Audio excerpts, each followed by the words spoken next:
Welcome to the Your Life, Your Brand podcast with myself, James Oliver. Please hit the follow or subscribe button. It would mean the absolute world to me.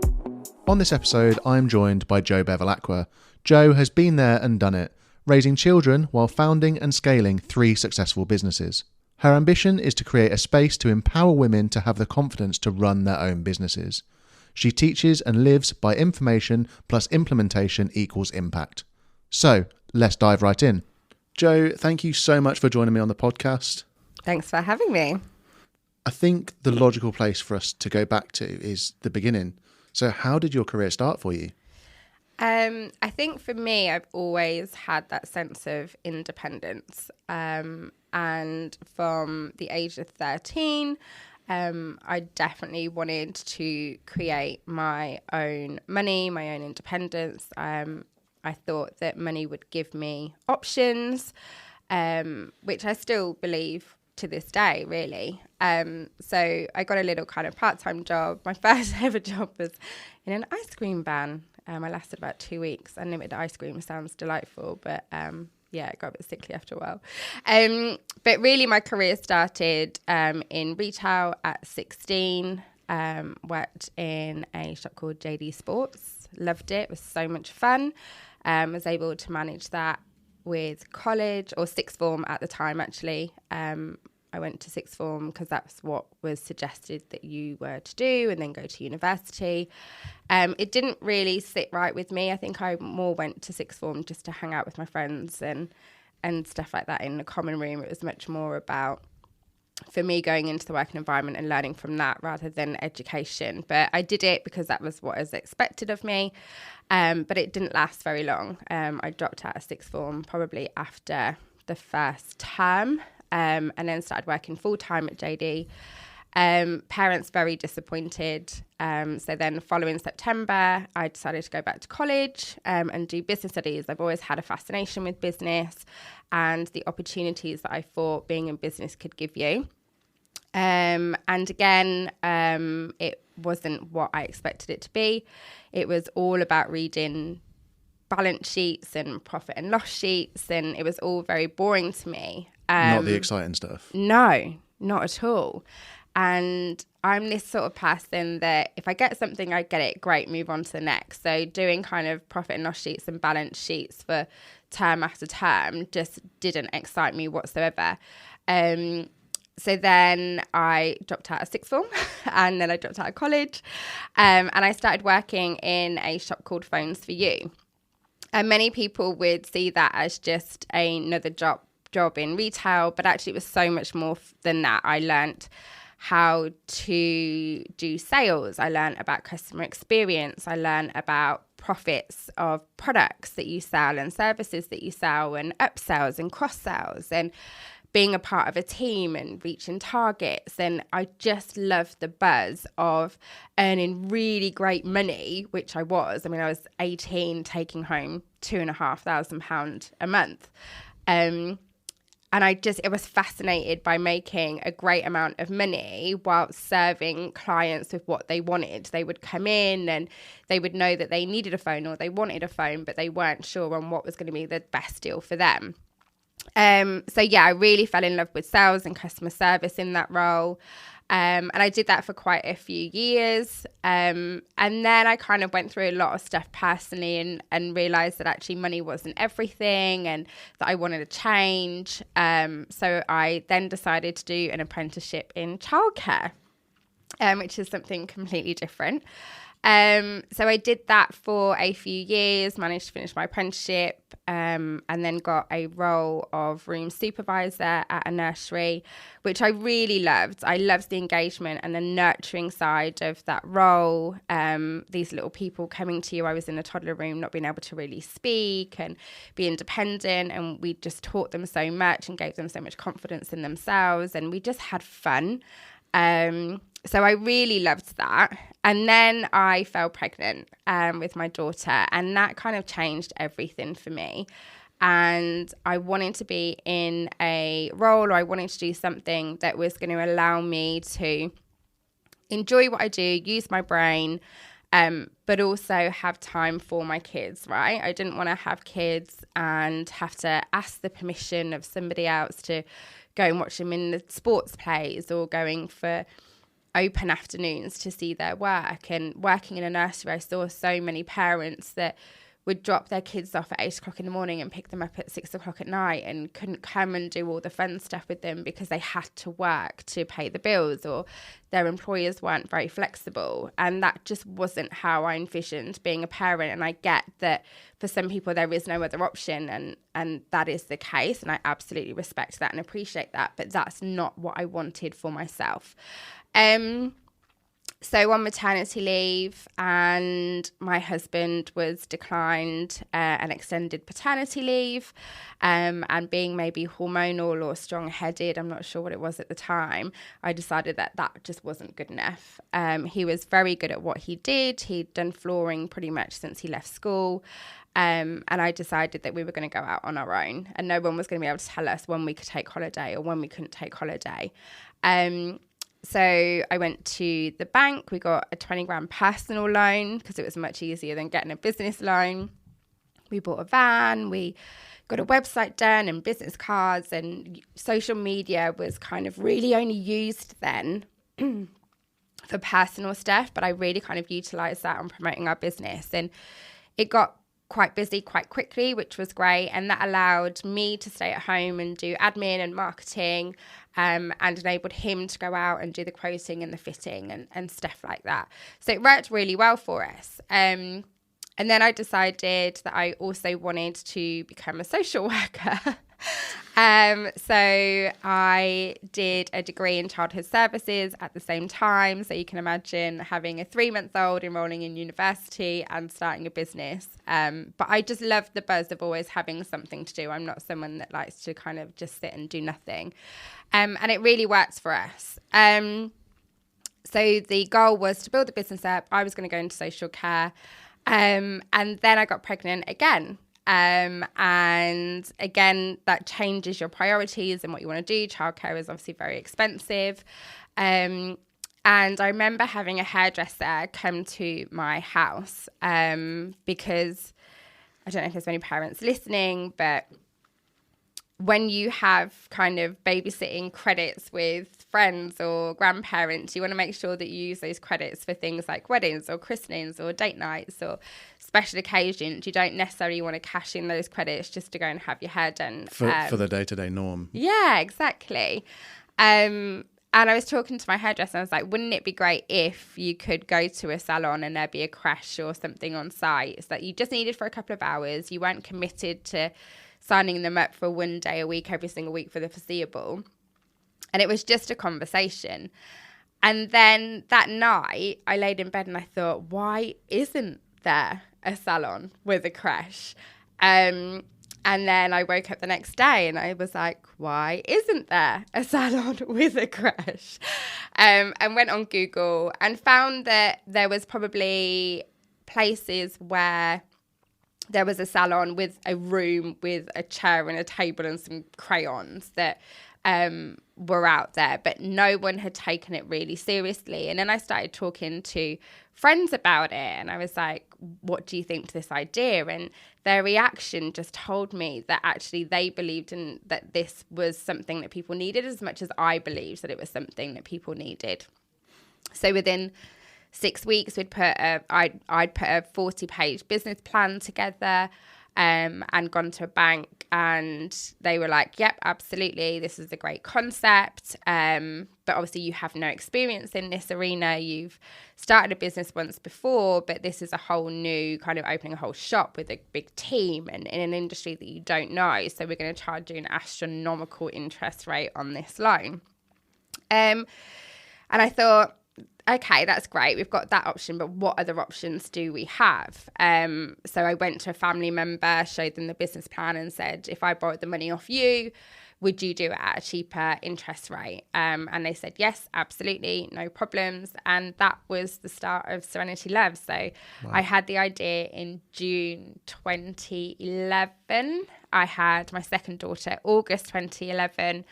And I signed the lease on the building in December 2011 and we were open March 2012.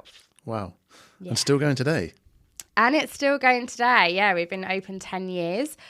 It's been rough. Lots of huge highs, lots of huge lows, lots and lots of learning, lots of mistakes, lots of amazing things that we've done and we've achieved and we've created.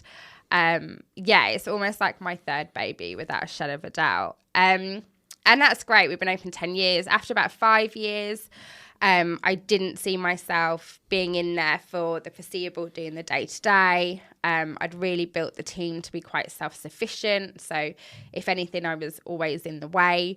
So I decided to take a step back, which in hindsight now seems incredible, right? And I think people watching me on that journey were a bit like, how on earth have you done it? How have you built a brand from nothing into what it is now and then actually take a step back and almost, I guess, earn a passive income from it? I didn't really do anything much in the day-to-day.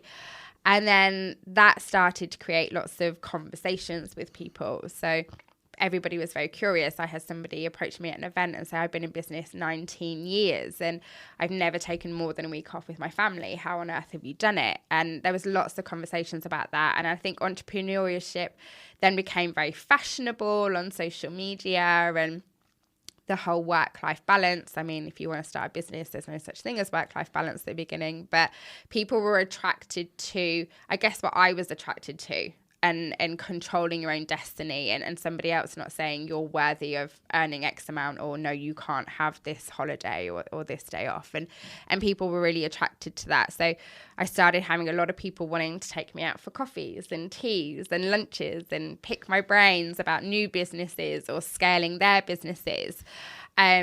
And what I really found was there was more and more women that wanted to start their own businesses, and there was no real community that they felt that they could be a part of. So as a typical entrepreneur, I saw an opportunity. I saw something that I needed and wanted and what other people did, and I created it. And we created a brand called The Unique Mompreneur. And I think we've got nearly 2,000 people in the community, which is really exciting. We've helped hundreds of people, primarily women, but not exclusively to start their own businesses and to grow their own businesses and to scale it and to really build the strong foundations that you need for a long-lasting, successful business. And I think that's what kind of makes me different to everybody else. I'm not about the next quick fix. I'm not about what's hot at the moment. I'm really about building a business that works for you and your family if you have one, and one that, if anything, God forbid, happened to you, would still work without you. It wasn't solely dependent on you. I would never want people to create businesses and ultimately create themselves a job that paid them less and made them work more, right? Which is what happens over and over again. So yeah, it's great. We do that in lots of different formats. And again, I'm really proud of the community we've created, of the businesses that we've helped create and to grow.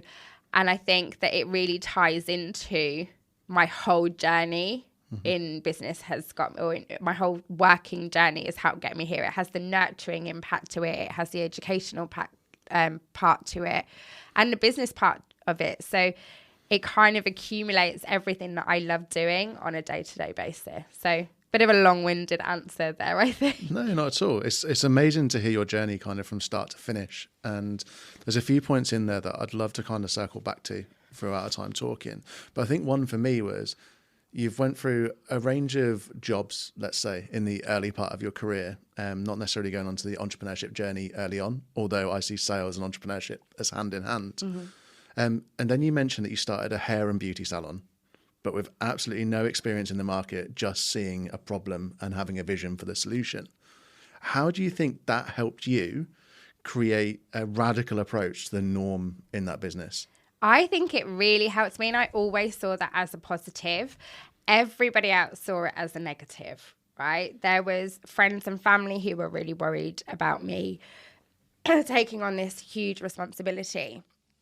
There were other people in the industry, the hair and beauty industry, that said behind my back and to my face, it's never going to work. You haven't got a clue what you're doing. You don't understand the industry. You have no experience in it.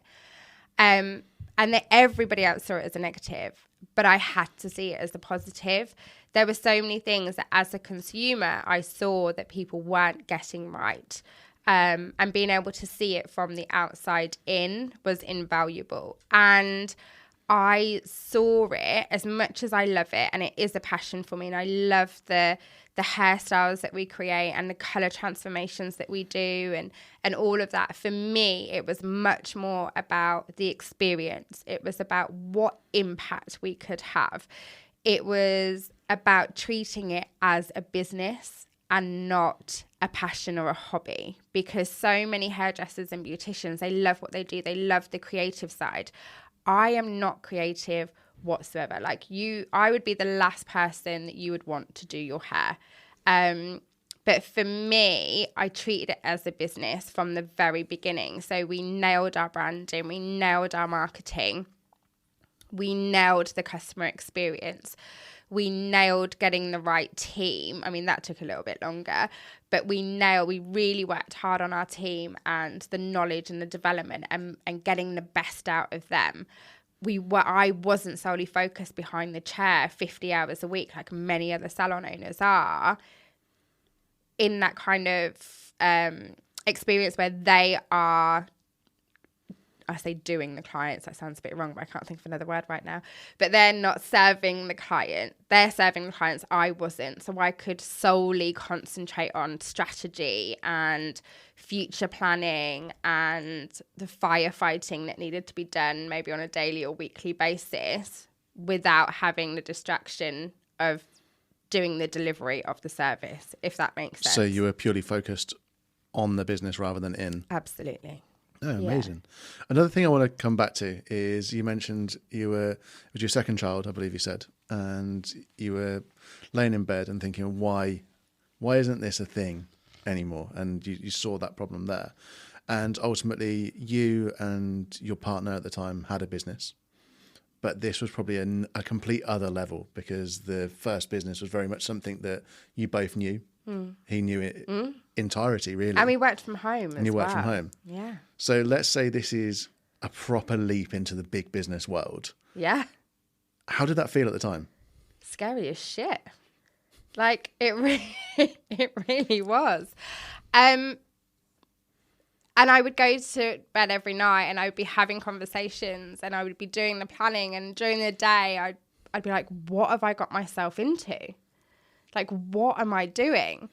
But then every single night I would lay in bed and I would say to myself, if I didn't do this and someone else did, how would I feel?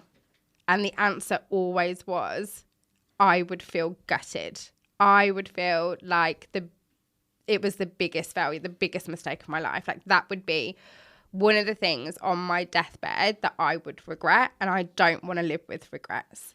And honestly, that was the only question every single night that got me to opening the salon, that once we opened the salon, got me through every single day, because it was really hard. That really, created that really fire hard for you to keep pushing. Yeah, absolutely. And I think the whole fear of failure, right? We live in a society where no one wants to make a mistake, and where a mistake is the worst thing in the world. I really embrace making mistakes, right? I personally feel we should normalise failure. Absolutely, because we learn from it. I made so many mistakes over the years, and I've learned from every single one of them. But I just thought the biggest mistake for me would not be doing it and getting it wrong, or doing it and it failing. For me, the failure would be not doing it at all. So yeah, I couldn't live with myself. And having two girls as well, I think, like, having children in general, you want to be that role model for them, right? But having girls, I think, is just a deeper thing. Like, you want them to look at you and feel inspired by their parents. You want to tell them that they can achieve anything if they put their mind to it. And I thought, I need to not just say it, I need to show it.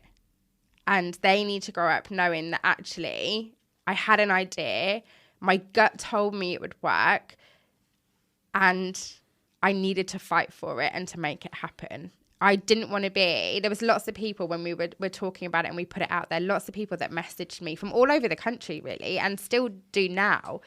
and say, I've had this idea, but I never did anything with it. And I'm so glad that you've made it happen. And I just think all of those other people could have done what we did, but they didn't because they were too fearful. I did it and we've made it into something amazing. So yeah, I'm proud of myself for that. So. And you should be. So many people in the world are kind of paralyzed by the fear rather than a regret later. They sit there and go, oh, I can't do this. Who am I to do this? And I think a lot of people as well, especially women, because this hasn't been completely normalized yet, women are still 90% of the time the primary caregiver to children as well. And I think later on in your career, when you said about the unique Mumtrepreneur group that you set up to kind of empower women to have that balance between the two. Yeah.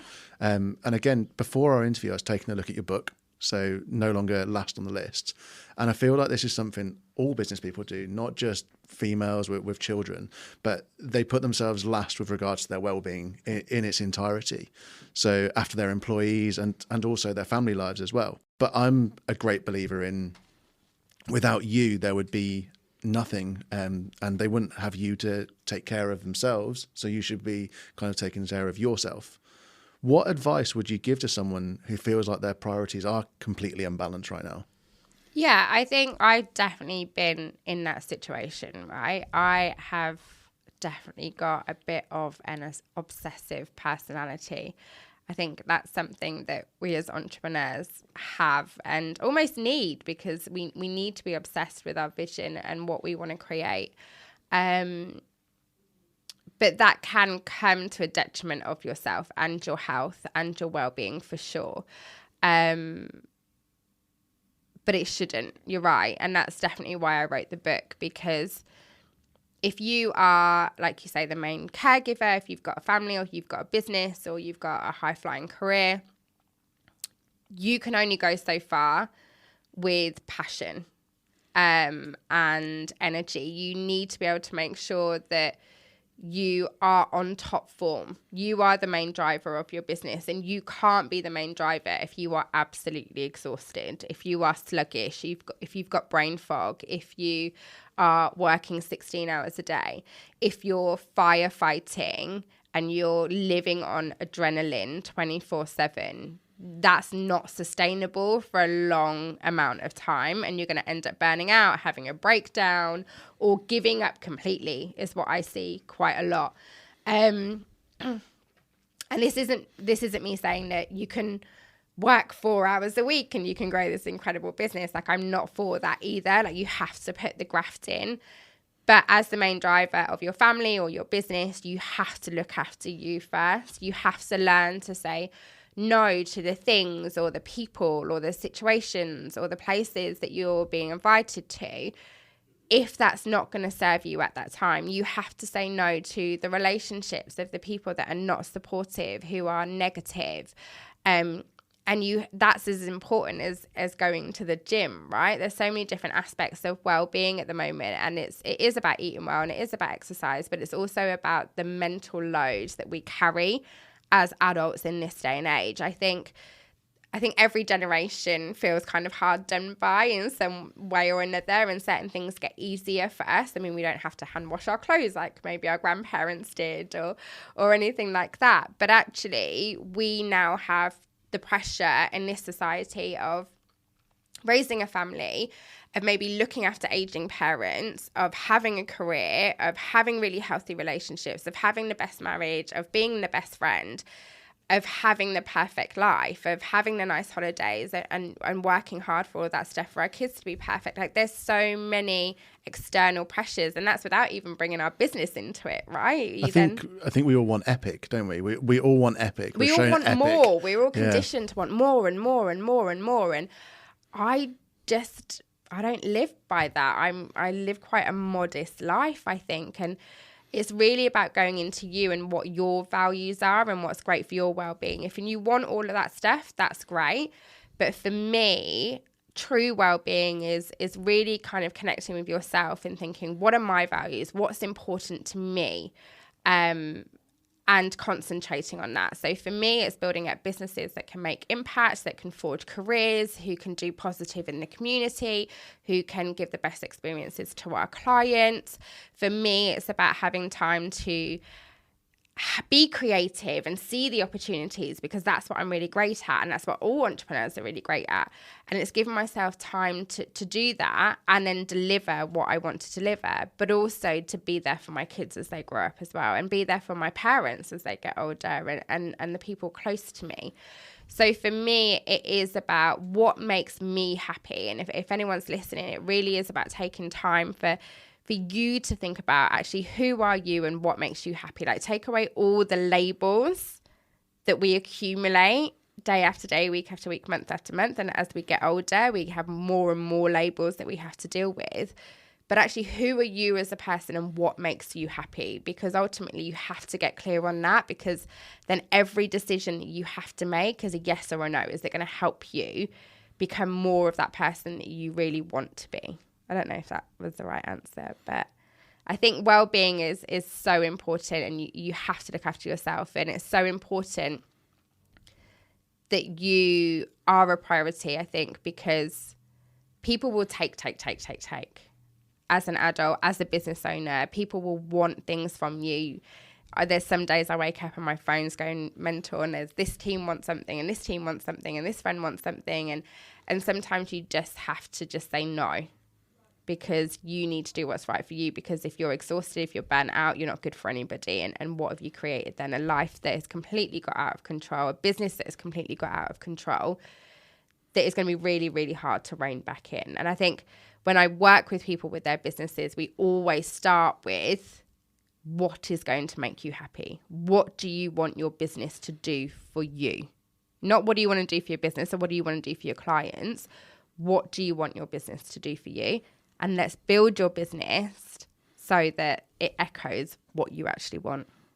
Recently, I wrote a post very similar to that, to be fair. Okay. And I 100% agree. Fundamentally, everyone deserves the right to be happy. Yeah. I think that's the bare minimum of what we can require for ourselves. If that is working 18 hours a day and hustling, and that makes you happy, amazing, then go forth and do.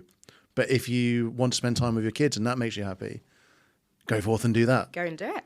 If you want a 9-to-5 job and that makes you happy because you know you get your holidays and everything, then do that. Mm-hmm. It's all about what your values are, as you said, and sticking true to them to make yourself happy. Yeah, I think we're so influenced, right? It's the influencer age at the moment. And it's quite easy to be told what we should be doing with our life and how we should be living it. But we only have one shot at this, right? We all know people that maybe are not as lucky as us at the moment, and we need to make sure that actually we are living each day true to ourselves, because we don't want to get to that point where we're on our deathbed and regret doing the things that we should have done, or doing the things that we did do that we didn't really want to do just to make everybody else happy. Because ultimately we are in control of our future. And I think, again, going back to why I started my own business, that's what I envisioned being a business owner was, to have control over my own destiny. And that I know that I was capable of more. And what did that look for? I had to take control of that. I couldn't wait for somebody else to acknowledge my work and give me a pat on the back or a pound an hour pay rise. Do you know what I mean? Or if I wasn't performing to what they thought I was, actually, then I would then be on a people management plan or whatever. I couldn't let my future be in the hands of somebody else. And that's not just for work, that's personally as well. I think as a generation, well, we talk more the generation, as the world, we are conditioned for that external validation. 100%. Whether it be social media, whether you go back to the real basics of it at school, you literally work an entire term and then wait for a report at the end for someone's validation. And I think entrepreneurs really struggle with that. So that's why we go off on a completely different tangent. Yeah, we're a little bit rebellious, we right? are. Even at school, I was a little bit rebellious. Every job I had, and this might make me sound like a bit of a psychopath, but I think this is just how my brain works. Like, every job I had, I thought, I could do that better. Why are they not doing this? Why are they not doing that? Like, I could easily do that. And in hindsight, that's obviously arrogance to a certain extent, or naivety, I think, more than arrogance. I mean, I was definitely a great employee. I definitely gave everything my all. But I always saw that things could be better. And it used to really frustrate me when people's answers were, well, this is just the way it is. This is the way that we do it. And I'm like, no. Why is it like that? Because you can't be bothered to change. You can't be bothered to do something different. And again, I think a lot of people say to me, why don't you go and work in corporate? Why do you only work with small businesses? Because I like to see change quickly. That's just my personality. If I see something wrong and we can fix it, why do we have to wait 3 months? Why does it have to be approved by 5 different people? Let's just make the fucking change now. Exactly. So you mentioned there, obviously helping people, which is a huge part of your life now. After founding a number of successful businesses, you've kind of been there, done it, and got the t-shirt.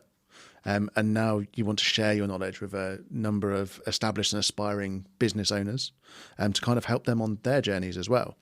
You've mentioned to me in the past that you feel like you're always made for more, and you have mentioned it in the interview as well. And I guess this is kind of a calling for you. But how important do you see it, not only just for business people, but for individuals to get guidance and coaching in the areas that they're struggling in? Fundamentally, I think the one thing that people say to me, like, how have you got to where you've got to at such a young age, right? We were 24 when we set up the flooring business, 26 when we set up the salon. I achieved so much in my 20s, and people say, how did you do it? And obviously passion and enthusiasm and all of that stuff is a really easy answer, and it's really obvious. But for me, I have no problem whatsoever in asking for help, like none. A lot of people think it is a weakness, that they should have to do it by themselves. I am the absolute polar opposite. Like, I have had a nickname for years, which is the delegation queen amongst my friends, because I am well aware of what my strengths are, and I am well aware of what my weaknesses are or what I'm not good at. And I work with that. I don't try and spend time and energy and get frustrated that I can't do the things that I can't do, and I don't beat myself up about it. As I said, I'm not creative in the sense of I've always been shit at art. I can't even probably draw a decent stick man. I can't cut in a straight line, hence why I said you wouldn't want me as your hairdresser. Like, I am not good in anything like that. But what I am good at is seeing the potential in people, is seeing opportunities, of seeing things that can be improved, of creating better experiences, of bringing out the best in people, in giving them permission or a bit of confidence to do what they're good at. They're my strengths, and that is what has got me to where I am today. And the things that I'm not good at, I will ask for help, whether that's from friends or family, or whether it's from employing people or outsourcing. I'm not a detail person, hence why I got an accountant the first step. Even before I started my business, I got an accountant. I'm not good in the detail.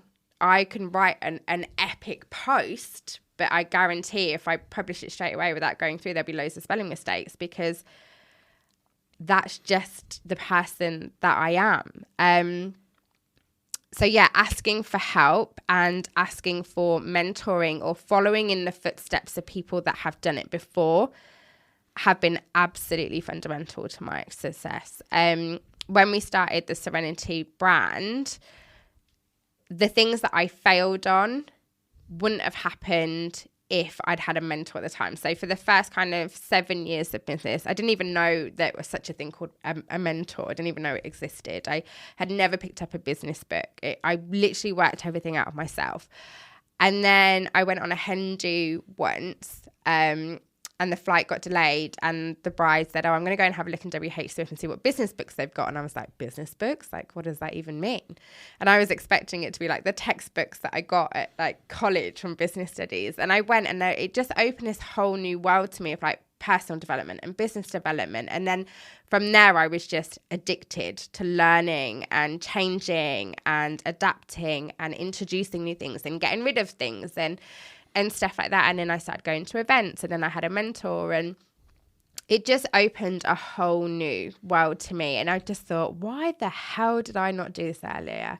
Like, why on earth have I gone on this journey for the first 7 years of business on my own? Because I did feel like I was on my own. Like I said, I was 24 and 26 when we started these businesses. All my other friends were forming their careers in corporate and having families. Nobody else in my kind of inner circle had started a business to the scale that we started a business. They might have had like a little hobby, baking cakes or whatever on the side, but no one had done it to the scale that we'd done it. So I did feel really fucking alone. And that's then why we create the community, right? And that's why I help people now. And that's why I always say to people, the first thing that you can do is get yourself a part of a community or get yourself a mentor that's going to help you, because loneliness is dire in business. Like when you're in your own head, if something is going wrong, it can seem so much worse when you're dealing with it on your own and you can't see a way out. Or if things are going really great, but actually you feel that your friends and family don't understand that and that you're bragging and all of this stuff. Whereas when you find yourself a business community or a mentor, they really are with you through the whole journey. They're with you with the lows and they'll help you find solutions and not just tell you to give up. Because whenever I had bad times in business and I would say to my friends and family, they were like, just give it up, you don't need to do it. And I had someone say to me before, like, why don't you just want to be a good parent? Why don't you want to just stay at home and be with your kids? And that will stick with me forever. And I just think that's not what I wanted to hear at that time. What I wanted to hear was, how can I find a solution to these problems? And people that are in business or not in business, they don't understand. They don't understand the pressure that it is to be an entrepreneur and be a business owner. They can empathize with you and they can sympathize with you, but they will never truly understand the pressure that comes with having to have the answers all of the time, to have a team of people who are dependent on you to pay their wages, regardless of whether the business is doing well or not. And I think lockdown really changed the game for so many people. So many people couldn't deal with that pressure and uncertainty, and which is why a lot of businesses have closed. Business isn't easy. And I think this is what I really want to start talking about on my own social media and I have done in the past, and it's always been kind of really well applauded, is business can be great, but it has definitely been glamorized, right?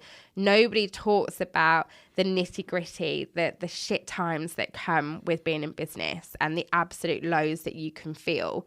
But ultimately, if you're going through that all on your own, it's going to feel 100 times worse. So always reach out to other business owners and go networking, connect with them online, get a mentor, find a community, and whether that's ours or whether that's somebody else's, like, I don't care, just find one that fits for you, because it will be a game changer for you personally and for your business. I couldn't agree more with you there. And I think that goes back to basic human needs. We're a tribe species. Yeah, that's true. And then we go and isolate ourselves away when we're trying to do something, because we're too scared that if it goes well, as you say, we're classed as bragging, or if it's bad, everyone just says, no, give up, go for the easy button. And yeah, I think you're totally right. Find a community, reach out to people. Business owners aren't as scary as we come across. No, and do you know what? I was thinking about this the other day. Like, there just seems to be this whole perception of people that do well in business must be really cutthroat. They must be real arseholes. They're always focused on the money and this. There are some of them. There are some of them. There absolutely is. There's arseholes in every job or career or type or group or people, right? But all the business owners that I know, like I say, all 95% of the business owners that I know, genuinely started their businesses because they wanted a better life, or they wanted to have a better impact, or they wanted to do things their way, or wanted to help people. And they're just normal people that still want to have fun, that are not scary, that it's not about ripping people off for every single penny they can have. Like, there are ethical business owners, and there are more ethical business owners than non-ethical business owners. But what we do is we fixate on the non-ethical, right? It makes good news. 100% it does. It does, doesn't it? But business owners are amazing people. Like, even when COVID hit, my first thought was always about my team. how can I support my team? How can I make sure that they're well looked after? How do I make sure that they feel protected? It was never about me and my bottom line. It was about making sure that that business survived so that my team still had jobs to come back to. That was always at the forefront of what we're doing. I use this hashtag people over profits all the time, because trust me, there's many different things that I could have done that would have made me more money, but would have made the people for me unhappier. But that's not how I want to run my business. For me, it's all about the people and looking after the people that trust me to look after them. We've forged so many careers. We have supported so many people personally as well as professionally. And when I say that I want to create businesses that have that family feel, like, I stick by that. And if that's not right for you, then that's fine. But that's how I want to run my business. And I want our businesses to, and the people in my businesses, to have fun as well. And it's not, I don't want to work people into the ground. That's not who I am. And there's lots of business owners that I know that feel exactly the same. Like, we love our teams, we love our clients, and we just want to make a positive impact and pay our bills the same as anyone else's, right? So a business at the end of the day has to make money.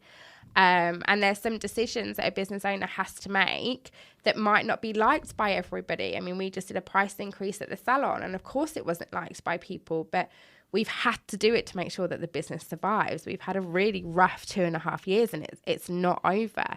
So for me, I think there's this massive perception of business owners are arseholes, and they're really not. They're just people that have decided to make a difference or make a decision, and they want to help people just as much as you might want to help people in your jobs. So to wrap up, and I really love asking this question, and it gives the listeners normally a super valuable nugget that they can take away. So if you could go back to the start and have a complete do-over, what is the one bit of advice that you would give to a young Jo Bevilacqua? Just one. Just one. I was talking about this to my friend yesterday on our walk, actually. And I would say to the 18-year-old me that was earning a shit ton of money and spunked it all on taxis and alcohol and designer clothes, I would say, don't rent your house. Don't go out every single night and get drunk. Don't be bougie and get a taxi everywhere. Buy a house, rent it out. Buy a house, rent it out. Buy a house, rent it out. There we go. Don't have fun, buy a house. Well, you can have I can have fun in a cardboard box, to be fair. But I mean, one night out is fine. 7 nights out a week is a little bit excessive. Everything in moderation, kids. Yeah. Everything in moderation. So thank you again for spending some time with me and the listeners. And finally, where can the listeners find you online? Good question. We are on, obviously, social media. So we're on Facebook under Jo Bevilacqua. Our Facebook group is called She Leads. We are on Instagram under Jo Bevilacqua. We are on Twitter, although we're not that active on there. We're on LinkedIn. And we're just starting a YouTube and a podcast as well, actually. We're launching our podcast soon. We're called Business Uncensored, the good, the bad, and the ugly. So thanks so much for having me.